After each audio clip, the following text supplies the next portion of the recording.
If you are unfaithful, God remains faithful.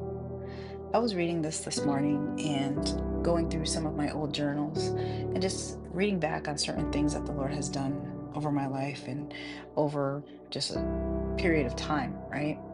So it made me really think when I was reading on certain entries that I had in there. And, if you've ever been in a relationship, any kind of relationship, it could be a friendship, marriage, boyfriend, girlfriend, parents, and children, because relationships, a lot of things are the same, right? There's certain things that you expect from relationships. And one thing I can say about myself is I like presence. I like to know that someone is there, right? Which is amazing because God is always there, even though we can't feel him. But what really got me is when I was thinking about it, if you've been in a relationship, there might be times where you feel like maybe that friend is not really being there the way that you want them to, or you feel like you need them to be.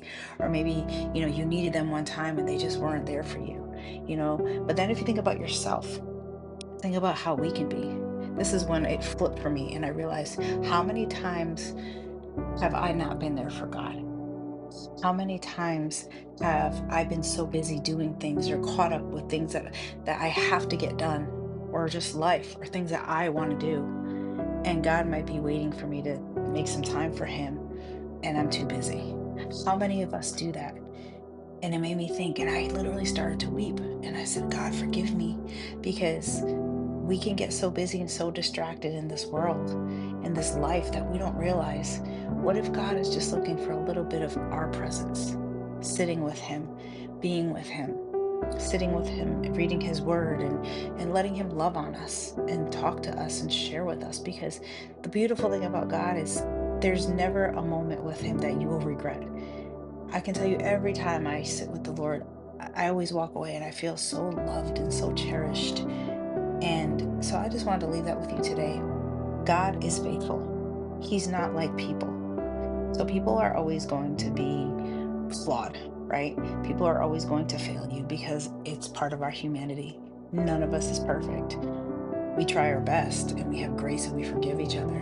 But God is not like us. God is literally always faithful. If you look back over time, He's always the same. He's always been faithful.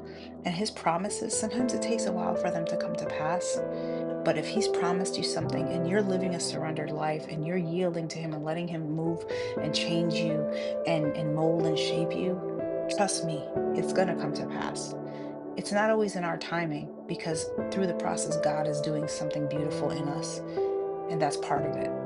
So I just want to encourage you, be faithful and think about God. Think about his faithfulness and try to be faithful to him. We're always going to fall and fail at some point, but run back to him and remember that he loves you and he will always take you back and he will always forgive you, because it's his nature and he doesn't change. He is faithful even if we're not. So I hope this helps you today. I'm praying for you. Have a great week.